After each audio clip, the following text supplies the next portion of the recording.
Shalom Bapak Ibu Saudara yang dikasihi Tuhan. Seri pengajaran hari ini berjudul Rasa Cukup yang Relatif. Saudara, pada umumnya semua orang tahu, bahkan saya percaya setuju, yang namanya rasa cukup itu merupakan sikap hati yang baik. Bahkan seharusnya dimiliki setiap orang. Alkitab pun mengatakan hal yang sama. Dalam 1 Timotius 6 ayat yang ke-6 dikatakan demikian. Memang ibadah itu kalau disertai rasa cukup memberi keuntungan besar. Jelas, rasa cukup dikatakan memberi keuntungan besar. Tetapi rasa cukup itu tidak mudah untuk dilakukan. Ibadah yang disertai rasa cukup itu tidak mudah, saudara, sebab kata secukupnya memang relatif. Maksud saya, cukupnya seseorang tidak akan sama dengan yang lain. Seseorang merasa cukup makan setengah piring, sementara orang lain baru merasa cukup kalau makan 2 piring. Seseorang merasa cukup bisa mengendarai sepeda motor, sementara orang lain baru merasa cukup kalau naik mobil sedan.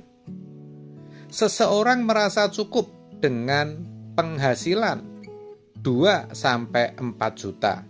Sedangkan orang lain baru merasa cukup kalau memiliki penghasilan 15-20 juta. Saudara, masih banyak contoh lain. Jadi, rasa cukup yang relatif itu sangat rawan penyimpangan.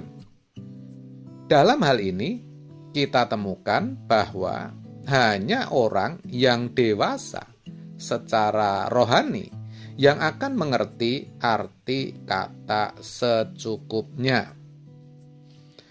Saudara, orang-orang yang dewasa rohani di sini adalah mereka yang sudah mengecap, yang sudah merasakan nikmat perkara-perkara rohani.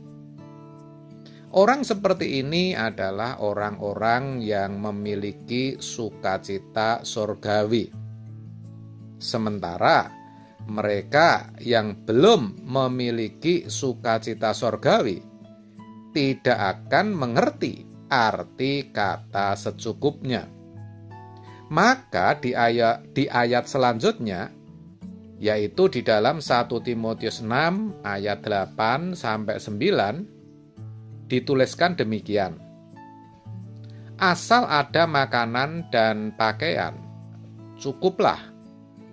Tetapi mereka yang ingin kaya terjatuh ke dalam pencobaan, ke dalam jerat, dan ke dalam berbagai-bagai nafsu yang hampa dan mencelakakan, yang menenggelamkan manusia ke dalam keruntuhan dan kebinasaan.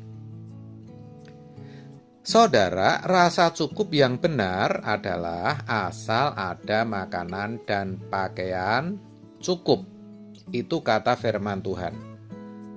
Itu berarti lebih daripada itu, maka sangat berpotensi menjatuhkan kita ke dalam berbagai-bagai pencobaan. Saudara, jika kita sudah dewasa secara rohani, berarti kita tidak lagi terikat dengan keindahan dan kenikmatan dunia, sehingga kita bisa memahami ucapan Rasul Paulus ini, di mana di balik kata secukupnya, Tuhan mengajarkan kita untuk tidak menuntut apa yang bukan bagian kita, atau yang tidak kita butuhkan. Makanya dalam doa Bapa kami dikatakan, berikanlah kami pada hari ini makanan kami yang secukupnya. Itulah filosofi kekristenan, saudara. Sayangnya terkadang orang itu tidak bisa membedakan antara keinginan dan kebutuhan. Ingat, bila kita menuntut apa yang bukan bagian kita, sejatinya kita menjadi musuh Allah. Di dalam Yakobus 4 ayat 4 dikatakan, "Hai kamu, orang-orang yang tidak setia, tidakkah kamu tahu bahwa persahabatan dengan dunia adalah permusuhan dengan Allah?" Jadi, perhatikan saudara, barang siapa hendak menjadi sahabat dunia ini, ia menjadikan dirinya musuh Allah. Saudara, kalau kita bersahabat dengan Tuhan, perhatikan, kita akan merasa cukup dengan apa yang ada pada kita. Sebaliknya, kalau kita bersahabat dengan dunia, kalau kita menuruti hawa nafsu kita terus-menerus, ya kan? Kita tidak akan pernah merasa cukup. Bahkan lebih dari itu, kita bisa terseret ke api kekal. Jadi, dengan kata secukupnya, sesungguhnya kita diajar untuk menjadi efektif bagi Tuhan. Kata secukupnya bukan berarti kita tidak boleh memiliki banyak.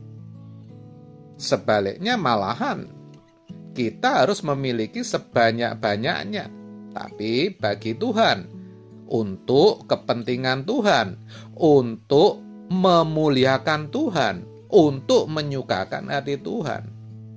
Tetapi secukupnya bagi diri sendiri. Lebih dari apa yang kita makan dan kita pakai, semuanya kita relakan untuk kepentingan Tuhan. Nah, dengan belajar memahami kata secukupnya, kita diajar untuk berbagi dengan orang lain. Rela menjadi anggur yang tercurah, roti yang terpecah. Yang artinya, rela menjadi berkat bagi orang lain dimanapun kita berada, dimanapun kita ditempatkan, saudara. Nah, memahami dan melakukan kebenaran ini akan membuat kita bisa meletakkan kesenangan kita, kebahagiaan kita, bukan di bumi ini, melainkan mengarahkannya ke langit yang baru dan bumi yang baru, kepada kerajaan surga. Jadi sekali lagi, mari kita belajar memiliki rasa cukup, walaupun rasa cukup itu relatif. Tetapi percayalah, kalau saudara serius, Roh Kudus akan menolong saudara. Amin. Tuhan Yesus memberkati.